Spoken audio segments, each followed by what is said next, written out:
पिता ओ पुत्र एवं पवित्र आत्मा नाम आमेन। प्रभुंकर शांति आपण मान ठारे सर्वदा रहु। प्रिय बंधुगण, आज आम मैंने साधु पात्रिकों जीवनी विषय शिक्षा करवा।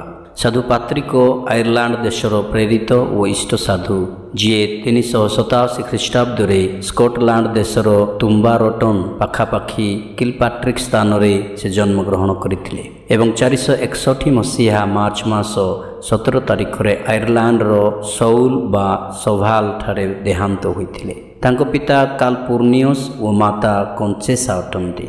सेमाने रोमियो किंतु ब्रिटेन रे बसती गुड़िकर दायित्व थाई ब्रिटेन रे ही बास करुथिले। किंबदंती अनुजाई पात्रिकों को जेतेबेले 14 वर्ष हेउथिला सेही समय रे आयरिश बा आयरलैंड देशवासी केते जण अतर्कित आक्रमण करी ताहांकु दासत्व करे आयरलैंड को नहीं गले। सेठाकार दलारिया ठारे तांकर जणे मुखिया मिलचंक मेषो गोठ जगिबा और चराइबा पई कृतदास रूपे ताहांकु रखागला। सेतबेलकु आयरलैंड रे अणख्रिस्टियान और एक प्रकार आदिवासी दल ड्रुइड्स रो राजूती थिला। पात्रिक एही लोकमानकर भाषा शिक्षा कले और यार अभ्यास मध्य कले। सही समय रे से चाहूथिले जीशुंक बाणी सेमानकु कहिबे किंतु कहि पारि नथिले। तांकर एही दासत्व काल रे से प्रार्थना द्वारा ईश्वरंकर प्रति मनोनिवेश कले। से लिखती अधिकरू अधिक प्रभुंक प्रति मोर प्रेम और भय वृद्धि हेबा सहित विश्वास मध्य बढ़िली एवं मोर आत्मा उत्तेजित हैला, जहारी फल दिवासम 100 थर प्रार्थना और तद्रूप रात्रि काल मध्य प्राय 100 थर प्रार्थना करिछि। जंगल रे पर्वत रे एमितिकी प्रत्युष पूर्वे प्रार्थना कली। बरफ किंबा तुषार किंबा वर्षा ठार कौन से आघात मु अनुभव करि नाही।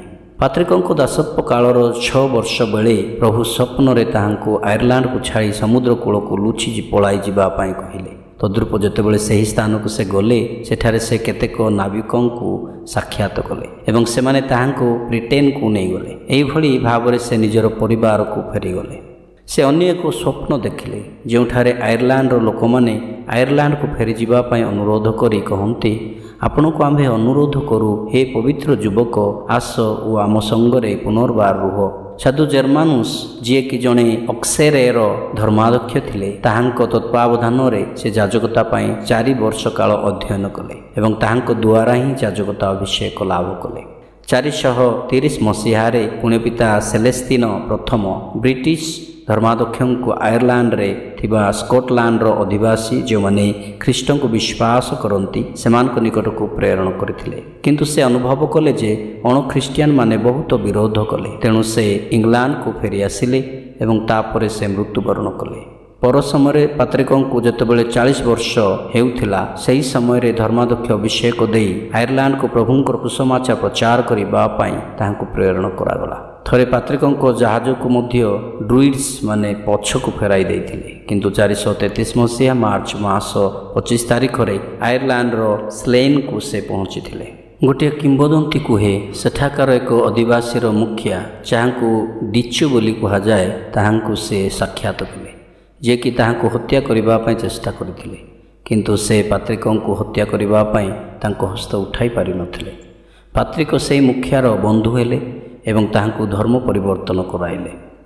केतेक वर्ष परे समस्त मुखिया माने टारा निकटवर्ती स्लेइन पहाड़ रे एकत्र आसिले। ताहांको विश्वासर व्याख्या करिवार सुविधा को साधु पात्रिक साहसर अवरोध कले एवं त्रिपत्र उद्भिद को व्यवहार करी त्रैक्य ईश्वरंकर रहस्य को बुझाइले। क्रोधान्वित ड्रुइड याजक माने सेमानकर शैतानिक शक्ति रे शून्य रे भसाइबार मंत्र प्रदर्शन कले, किंतु साधु पात्रिकों को प्रार्थनार शक्ति सेमानंकर सही तंत्र मंत्र को धूलिसात करदेला। यापर राजा लेओ घाईरे तांकर द्वीपपुंज ठारे ख्रिस्टियान धर्म विषय शिक्षा देवार अनुमति तांको प्रदान कले। सारा आयरलैंड रे सुसमाचार प्रचार और अनेकों को धर्म परिवर्तन कार्य करिवार से आरंभ कले। बहुबार ताहांकु और तांकर शिष्य मानकु कारागार रे निक्षेप करा जायतिला एवं हत्यार धमक मध्य दिया जायतिला, किंतु सर्वशेष तांकर सफलता अतिशय आश्चर्यान्वितर कारण होइथिला।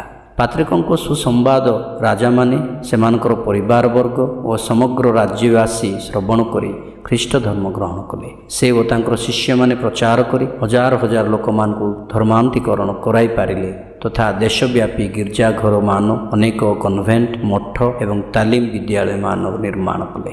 40 ବର୍ଷ ମଧ୍ୟରେ ସାରା ଆୟାରଲାଣ୍ଡକୁ ପାତ୍ରିକ ସୁସମାଚାର ପ୍ରଚାର କଲେ ଓ ଧର୍ମାନ୍ତରୀକରଣ କଲେ। ସେ ଅନେକ ଆଶ୍ଚର୍ଯ୍ୟ କର୍ମ କଲେ ଏବଂ ପାପ ସ୍ୱୀକାର ସଂସ୍କାରରେ ପ୍ରଭୁଙ୍କ ପାଇଁ ତାଙ୍କର ପ୍ରେମ ଲିପିବଦ୍ଧ କଲେ। ଗରିବତାର ଜୀବନ ବିତାଇ ଏକ ସ୍ଥାନରୁ ଅନ୍ୟ ସ୍ଥାନକୁ ଯାତ୍ରା କରି ଅତି ଦୁଃଖ କଷ୍ଟ ସମ୍ଭାଳି 461 ସାଲ ମାର୍ଚ୍ଚ ମାସ 17 ତାରିଖରେ ସଉଲ ବା ସୋଭାଲରେ ସେ ମୃତ୍ୟୁବରଣ କଲେ, ଯେଉଁଠାରେ ସେ ପ୍ରଥମ ଗିର୍ଜା ସ୍ଥାପନ କରିଥିଲେ।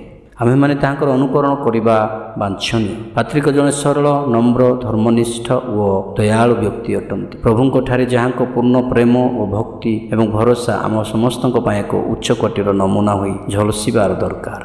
ସେ କାହାକୁ ଏମିତିକି ମରଣକୁ ବି ଭୟ କଲେ ନାହିଁ। ତାହାଙ୍କର ପୂର୍ଣ୍ଣ ଭରସା ଈଶ୍ୱରଙ୍କଠାରେ ଏବଂ ତାଙ୍କରି ଗୁରୁତ୍ୱତା ମିଶନ ବା ପ୍ରେରିତିକ କାର୍ଯ୍ୟରେ ଥିଲା। ସେହିଭଳି ଆମ୍ଭେମାନେ ମଧ୍ୟ ପରମେଶ୍ୱରଙ୍କ ନିକଟରେ ଭରସା ଓ ବିଶ୍ୱାସ ରଖି ଆମ ଦୈନନ୍ଦିନ ଜୀବନ ଅତିବାହିତ କରିବା ଉଚିତ। ଆମମାନଙ୍କର ଜୀବନ ଯେତେବେଳେ କଷ୍ଟ, ଦୁଃଖ, ସମସ୍ୟାରେ ବୁଡ଼ିଯାଏ, ସେତେବେଳେ ହତାଶା, ନିରାଶା ନ ହୋଇ ପ୍ରାର୍ଥନାରତ ରହିବା ଦରକାର, ଯାହା ସାଧୁ ପାତ୍ରିକଙ୍କ ଜୀବନରେ ପରିଲକ୍ଷିତ ହୁଏ। ସାଧୁ ପାତ୍ରିକଙ୍କ ପ୍ରାର୍ଥନା। ପରମେଶ୍ୱରଙ୍କ ବଳ ଆମମାନଙ୍କର ଚାଳନ କରୁ। ପରମେଶ୍ୱରଙ୍କ ଶକ୍ତି ଆମମାନଙ୍କୁ ପରୀକ୍ଷଣ କରୁ। ପରମେଶ୍ୱରଙ୍କ ପ୍ରଜ୍ଞା ଆମମାନଙ୍କୁ ଅନୁଦେଶ ଦେଉ। ପରମେଶ୍ୱରଙ୍କ ହସ୍ତ ଆମମାନଙ୍କୁ ସୁରକ୍ଷା ଦେଉ। ପରମେଶ୍ୱରଙ୍କ ପଥ ଆମମାନଙ୍କୁ ପଥ ପ୍ରଦର୍ଶନ କରୁ। ପରମେଶ୍ୱରଙ୍କ ଢାଲ ଆମମାନଙ୍କୁ ପ୍ରତିରକ୍ଷା କରୁ। ପରମେଶ୍ୱରଙ୍କ ସ୍ୱର୍ଗୀୟ ବାହିନୀ ଆମମାନଙ୍କୁ ରକ୍ଷା କରୁ। ମନ୍ଦ ଆତ୍ମାମାନଙ୍କ ଫାନ୍ଦରୁ, ଜାଗତିକ ପ୍ରଲୋଭନରୁ ଖ୍ରୀଷ୍ଟ ଆମ ସଙ୍ଗରେ ରୁହନ୍ତୁ। ଖ୍ରୀଷ୍ଟ ଆମ ପୂର୍ବରୁ ରୁହନ୍ତୁ। ଖ୍ରୀଷ୍ଟ ଆମ ଭିତରେ ରୁହନ୍ତୁ। ଖ୍ରୀଷ୍ଟ ଆମ ଉପରେ ରୁହନ୍ତୁ। ପ୍ରଭୁ ତୁମର ପରିତ୍ରାଣ ସଦାସର୍ବଦା ଆମମାନଙ୍କ ପାଇଁ ହେଉ। ହେ ପ୍ରଭୁ, ଆଜି ଏବଂ ଯୁଗ ଯୁଗାନ୍ତରେ ତଥାସ୍ତୁ। ଧନ୍ୟବାଦ।